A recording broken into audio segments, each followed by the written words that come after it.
Hey, howdy, howdy, howdy. Welcome back to Real Genius. My name's Brian, and I'm your host for these hidden gems of knowledge. As I've explained in the past, and I'll explain in the future, the purpose of this YouTube channel is to sell the ideas and knowledge I've gathered in my life. Uh, been around for 60 years, and I've learned a lot. Pretty smart guy, so I've learned some interesting things. So, today's gem for sale is a wonderful business plan. Easy startup, ramps up, nationwide, global even. I mean, you just got to start off in New York City with a small bottling plant.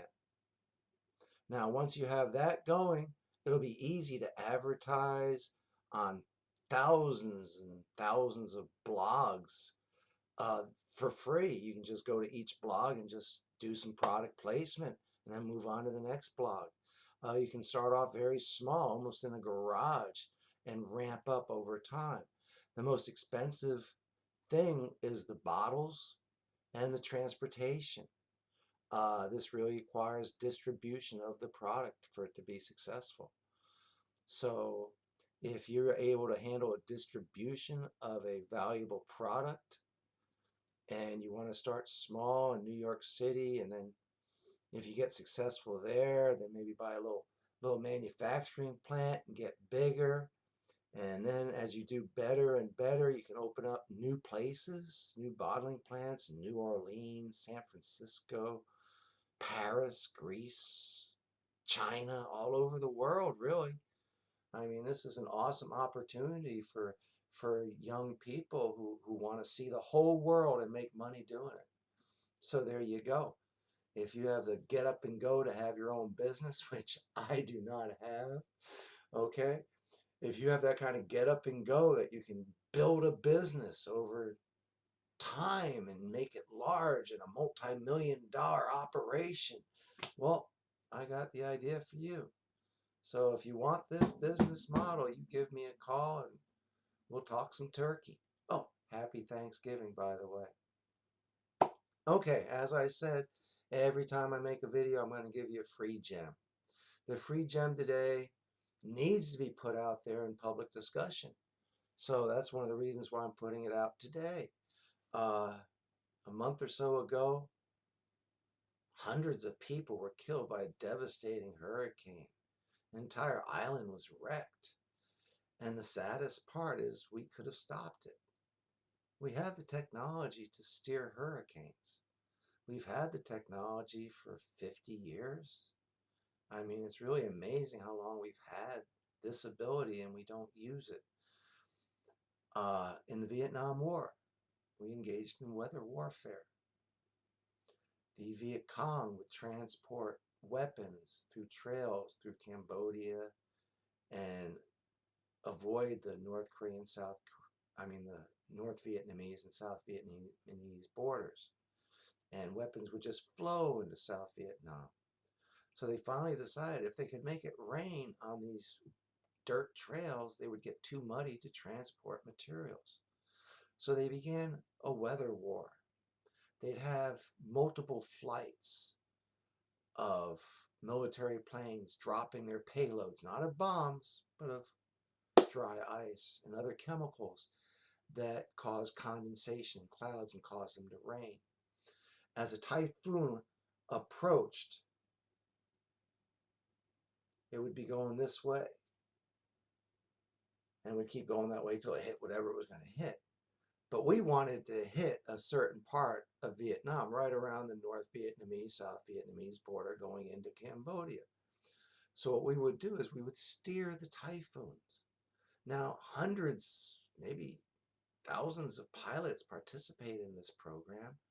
Tens of thousands of crewmen did it during Vietnam. I mean, it's not a secret. There were congressional hearings on the weather war in Vietnam, and it was fairly successful.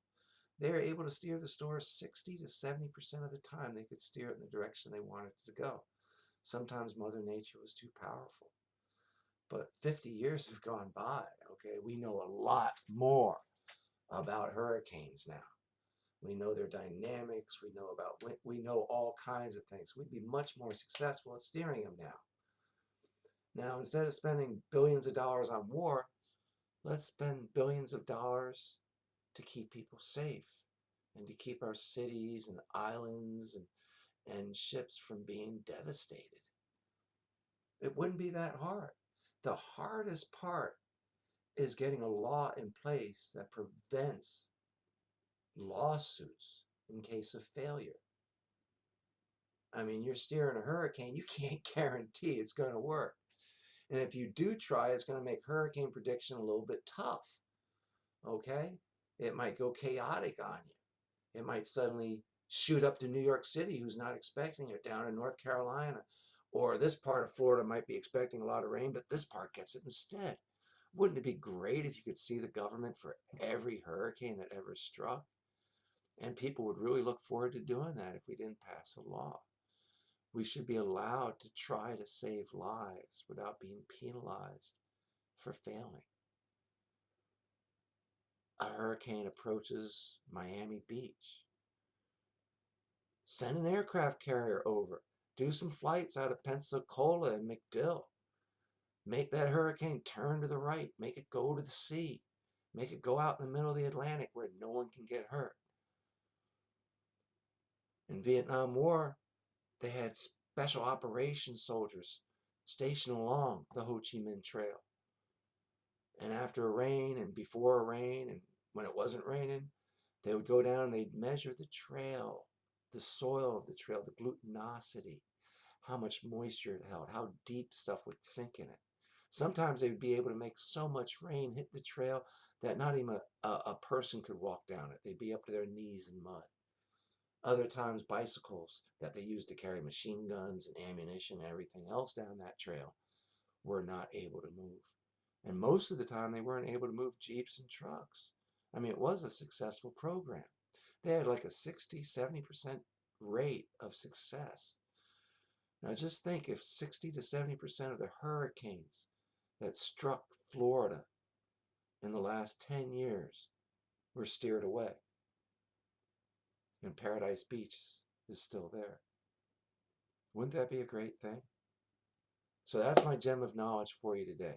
Now, don't forget, if you want that business model, small manufacturer starting up in New York, open a distribution network, and bam, you're going to be a millionaire. You're going to be a millionaire. So, there you go. Enjoy yourself, and God bless.